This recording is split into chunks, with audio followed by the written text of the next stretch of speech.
इंतखाब का अमल हुआ। ज़रा थोड़ा सा पीछे हो जाए प्लीज़, थोड़ा सा पीछे हो जाए ताकि इनको तकलीफ न हो। आज ऐवान में स्पीकर और डिप्टी स्पीकर के इंतखाब का अमल हुआ। सरदार अयाज सादिक जो हैं उन्होंने नए स्पीकर की हैसियत से मनसब संभाला।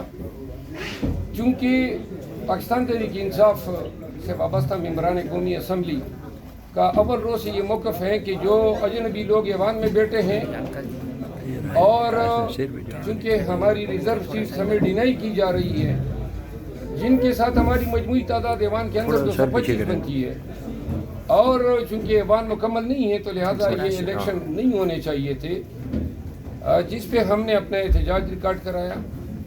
और PMLN के लीडर नवाज शरीफ और शहबाज शरीफ जब आए तो एक तो चूँकि आप देख रहे हैं ये लोग मैंडेट चोर हैं और इसी चोरी से खाइफ होके इनकी आवाज़ में न गनगरज हैं न ये कोई रेजिस्ट कर पा रहे हैं, खामोशी से दब के बैठे हैं। तो लिहाजा आज हमने इनको आईने में उनका चेहरा दिखाया और बूट इनके सामने लहराया। ज़िया-उल-हक की सरपरस्ती में ये ख़ानदान जो है सियासत में आया और अभी तक उनके आदात और खसाइल में वही चीज़ें हैं।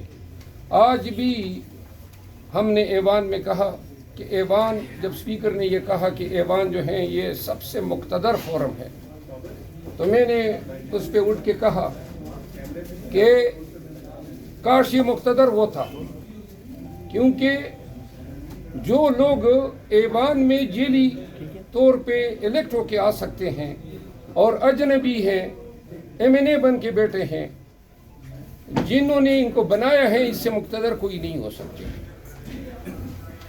स्पीकर के इलेक्शन में और डिप्टी स्पीकर के इलेक्शन में वो जेली मैंडेट वोट डाल रहा है।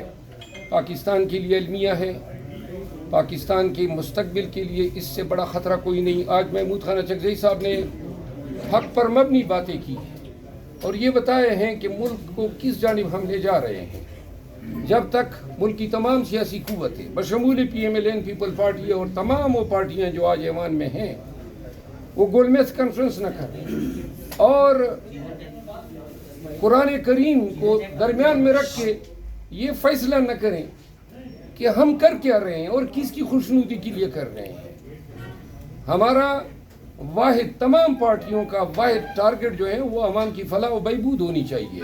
आए दिन पेट्रोल महंगा हो रहा है, बिजली महंगी हो रही है, गैस महंगा हो रहा है, महंगाई के बम गिराए